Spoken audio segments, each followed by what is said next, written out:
बिस्मिल्लाहिर्रहमानिर्रहीम। अस्सलाम वालेकुम। साइंटिफिक यूट्यूब चैनल के साथ शुरू अल्लाह ताला के नाम से जो दिलों के भी खूब जानते हैं, माशरक से भी ज़्यादा करीब हैं और तमाम कायनात को तकलीफ देने वाले हैं। दुरूद नबी पाक सल्लल्लाहु अलैहि वसल्लम पर, उनकी आल पर जो अच्छे तकलीफ कायनात है। आज 3 अक्टूबर और जुमेरात का दिन है। आज सुप्रीम कोर्ट से एक बहुत बदतरीन फैसला जिसकी कह लेंगे कि वो आया 63 के हवाले से। जैसा एक्सपेक्ट किया जा रहा था कि फैसला जो है ऐसा ही आएगा 5-0 से। जो है मैंने अपने पिछले ब्लॉग में भी बताया था कि ये फैसला 5-0 से ऑब्वियसली जो है ये डेफिनेटली ऐसे होना था, क्योंकि ये जो है जिस काजी साहब के जो है वो अपने जजेस थे और ये ऐसा बेंच था जो गैर आनी था, गैर कानूनी था और ये फैसला भी गैर आनी और गैर कानूनी।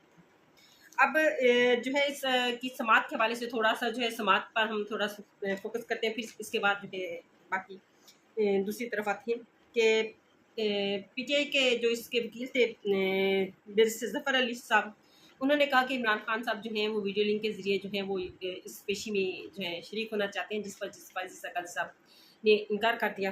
फिर आखिर में जो है पीटीआई ने इसका ये भी कहा कि हम बाइकआउट करते हैं और पता था कि फैसला तो ऐसा ही आना है।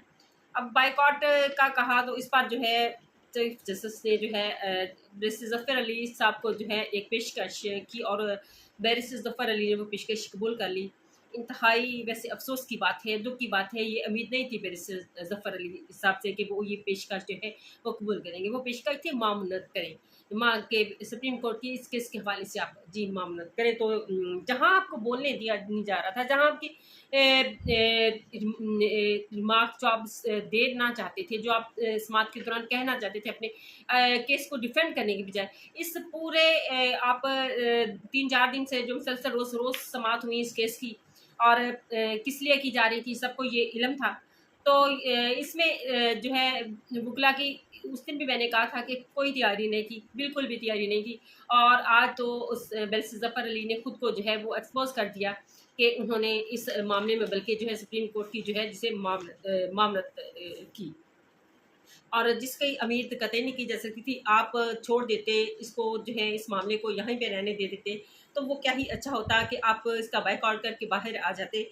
लेकिन जो है नहीं, हमने तो हर मुमकिन कोशिश ये है। इमरान खान के इर्द गिर्द बहुत सारे ऐसे लोग हैं जो सिर्फ़ और सिर्फ इमरान खान को धोखा देने के लिए है। लेकिन यहाँ पे ये केस सिर्फ इमरान खान से ही मुतल्लिक नहीं है, ये केस अवाम के लिए है। ये केस जो था ये अवाम के लिए लड़ना था, आपने अवाम के हक़ के लिए लड़ना था। वो जिनको वोट देकर जो है अवाम वहाँ पे भेजते हैं, अपने नुमाइंदे मुकर्रर करते हैं और अफ़सोस की बात है कि लोग 11-11 करोड़ रुपए में जो है बिक रहे हैं। तो मेरा ख़्याल है कि अब अवाम यही बेसिकली इसका फ़ायदा जो असल होगा कि अवाम बदज़न हो जाएंगे, वोट नहीं करेंगे, नहीं देंगे और फिर इस रास्ते की हुकूमतें जो हैं वो आती रहेंगी।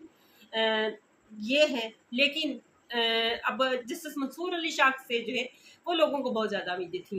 उनका ख्याल था, रोज़ ये खबरें आ रही थी कि कुछ वो करेंगे और उनके हाथ में था कि वो इसमें एक फुल कोर्ट बेंच बनाते, उसमें जो है जैसे काजी साहब के जो है उनको जो है इस्तीफ़े के लिए जो है कह सकते हैं। लेकिन ये वो भी उन्होंने मौका जो है जस्टिस मंसूर अली शाह ने गवा दिया। अब जस्टिस मंसूर अली शाह इसमें जो है चीफ जस्टिस सुप्रीम कोर्ट तो हो सकते हैं, लेकिन जो है जिसके आप केस सुनेंगे, जैसे कि कहा जा रहा है भेड़ बकरियां गुम हो गई हैं, बस आप उसी के केस सुनेंगे। इसके अलावा चोरी चिकारी के रह जाते हैं, इसके अलावा कोई केस नहीं सुन सकते हैं। और आईनी हवाले से जो आईनी अदालत होगी जिसके लिए जो है चीफ जस्टिस साहब हैं, बाकी जजेस हैं, वे यहाँ पे जो है ये देखा गया है कि जब अपने फ़ायदे की बात होती है तो तमाम लोग जो हैं वो इकट्ठे हो जाते हैं। और ख़ास तौर पर यहाँ पे जब नाजायज़ फ़ायदा हासिल करना होता है तो उसको जायज़ करार देने के लिए जो है हर तरह का जो है वो अब ये पाँचों जजेस जो इस वक्त बेंच में थे, ये अपने फ़ायदे के लिए इस में क्यों नहीं बैठे थे। ये भी तो अपना कोई ना कोई फ़ैसला दे सकते थे, लेकिन नहीं। अवाम से इनको क्या गरज, इनको अपने मफादात से गरज है, इनको अपने मुराद से गरज है। इन पर एक लफ्ज़ भी जो कोई अवाम कह दे जिसके ये मुलाज़िम हैं, लेकिन जो है वो उनको पकड़ लेते हैं, उनको कि गायब कर देते हैं, ये इनका वतीरा है, फिर खुद ढूंढने में भी लगा देते हैं। आज जो अदलिया पर एतबार थोड़ा बहुत था, आज वो भी जो है वो इसलिए ख़त्म हुआ कि जस्टिस मंसूर अली शाह ने इस हवाले से जो है अवाम कथित तौर पर जो है वो एक्सपेक्ट नहीं कर रही थी, उन्हें ये सोच रही थी अवाम कि जस्टिस मंसूर अली शाह जो है वो कुछ ना कुछ ज़रूर करेंगे। लेकिन आज बैरिस्टर अली ज़फ़र के हवाले से भी आपने देख लिया कि जस्टिस मंसूर अली शाह की खामोशी ने भी सब कुछ जो है वो सामने कर दिया। और अदलिया पर एतबार जो है ये पहले भी एतबार कहाँ करते थे, और अब तो अदलिया पर एतबार जो है वो ख़त्म हो गया अवाम का। आज के दिन को जो है एक स्याह तरीन दिन कहा जा सकता है कि आज के दिन जो है वो अवाम के वो बुनियादी हकूक, बेसिकली ये 63 डे सिर्फ और सिर्फ ये ही नहीं है, इसमें एक आप जो है खरीदो फरोख्त कर सकते हैं, हॉर्स ट्रेडिंग कर सकते हैं। अब हॉर्स ट्रेडिंग की बात आई है तो मैं उस हवाले से भी आप में अदालत में जो नई मुख्तलिफ अफगान साहब ने कहा कि जब ये जो आप पहले हॉर्स ट्रेडिंग नहीं होती थी, पहले खरीदे नहीं जाते थे, और अब इसको अगर कानूनी तौर पर एक तहफ़्फ़ुज़ दिया जा रहा है तो इसमें क्या है। और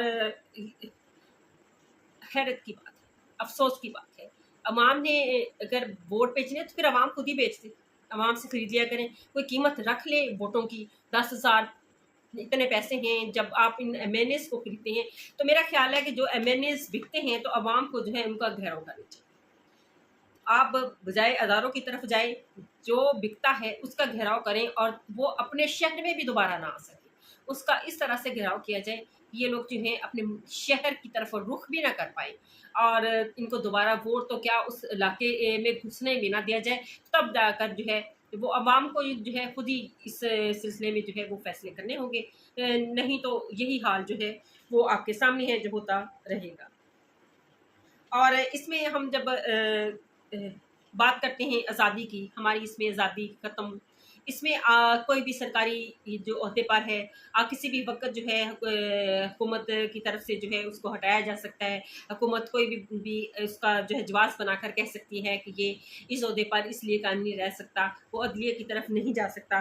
और फिर जो है इससे इस फैसला आने से पहले जो है फैसल वाडा की जो प्रेस कॉन्फ्रेंस है, ये प्रेस कॉन्फ्रेंस सेम उसी तरह से जिस वजीराबाद में जो है इमरान खान पर जो हमला हुआ, तो अब अली अमीन गंडापुर के हवाले से फैसल वाडा जो है वो बात कर रहे हैं कि उनके ऊपर हमला होगा और उससे उनको मारने का वो हमला भी हो सकता है, मर सकते हैं।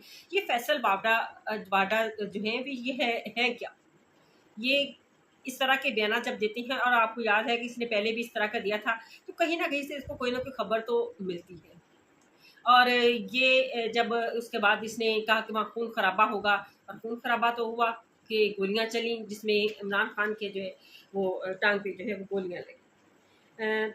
इंतहाई दुःख है, अफ़सोस है आज के इस फ़ैसले पर, मायूसी हुई। अदलिया से पहले ही जैसे फ़ाइज़ काज़ी साहब से तो कोई उम्मीद नहीं थी, लेकिन बाकी जजेस ने जो है वो अपना रोल जो है बेहतरीन तरीके से अदा किया, बहुत अच्छे तरीके से अदा किया कि उनको मुबारकबाद पेश करनी चाहिए कि आपने जो अब ईंट रखी है, और इस ईंट के बाद जो है आप मुल्क की तहफ़्फ़ुज़ की बात करें, मुल्क से मोहब्बत की बात करें, अवाम से मोहब्बत की बात करें, और वो एमएनएज़ और एमपीएज़ जो बिकेंगे तो एमएनएज़ जो बिकेंगे तो उनकी तरफ देखें कि वो अब जो है वो कहें कि हम खुदा और रसूल पर कुरान पाक उठाकर जो है कि उन्होंने हलफ दिए, कोई मानी नहीं रखता, लेकिन ये भूल गए हैं कि आपके मंसूबे हैं और ऊपर एक मंसूबा अल्लाह ताला की ज़ात भी बना रही है।